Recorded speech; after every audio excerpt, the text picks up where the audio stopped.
This is Countryside News Channel, your official online and cable news channel, giving you the latest information from the province of Lanao del Norte. Countryside News Channel. CS News Channel. News. I move that we recognize the gentleman from the 1st District of Lanao del Norte, Representative KHALID Dimaporo, to interpolate. Your Honor, you're recognized. Thank you, Mr. Speaker. Will the Honorable Shernitan yield to some quick questions? Yes, Mr. Speaker. It's just briefly, Mr. Speaker. In regards to this, and my questions are really in line with the President's war on drugs. The President's war on drugs, basically, from my understanding, I think the nation's understanding, is to eliminate or neutralize the drug pushers, the supply side. And I think the administration has been very effective in doing so. As a matter of fact, they have received positive survey ratings on its effectiveness on the war of drugs. But the war on drugs also, at the same time, is not one solution type of problem. There are many different ways that you can combat drugs in our communities. One of them is through the youth. Because from the very beginning, that's what our President said. The purpose that he has ventured into this war on drugs is to protect our future generation.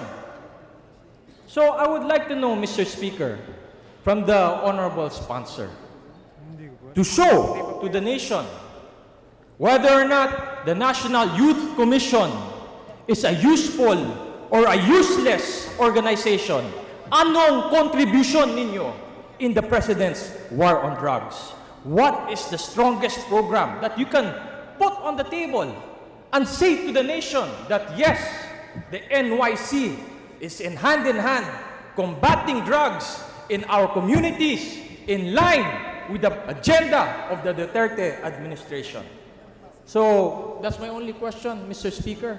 I hope our good sponsor can eloquently, elaborately articulate an answer to our constituents. Thank you, Mr. Speaker. Mr. Speaker, when the SK won, the Commission prioritized an anti-drug program. That was their first activity. In fact, the Commission brought the SK leaders from all over the country to Malacanang to show support to President Duterte's anti-drug program. They also held drug training and they taught the harmful effects of drugs, Mr. Speaker. I think the question is, what are the programs? So kindly answer, what are the programs to help in the drug campaign against? Mr. Speaker, so far, that's their only program, and they partnered with the Dangerous Drugs Board, Mr. Speaker.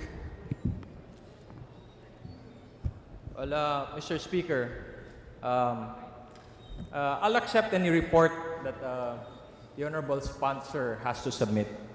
But I'll also at the same time make an appeal that the NYC reevaluate their programs.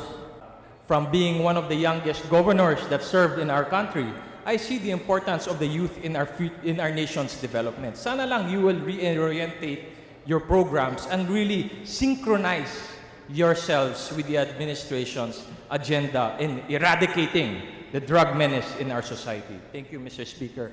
Thank you, Honorable Sponsor. This is Countryside News Channel, your official online and cable news channel, giving you the latest information from the province of Lanao del Norte. Countryside News Channel.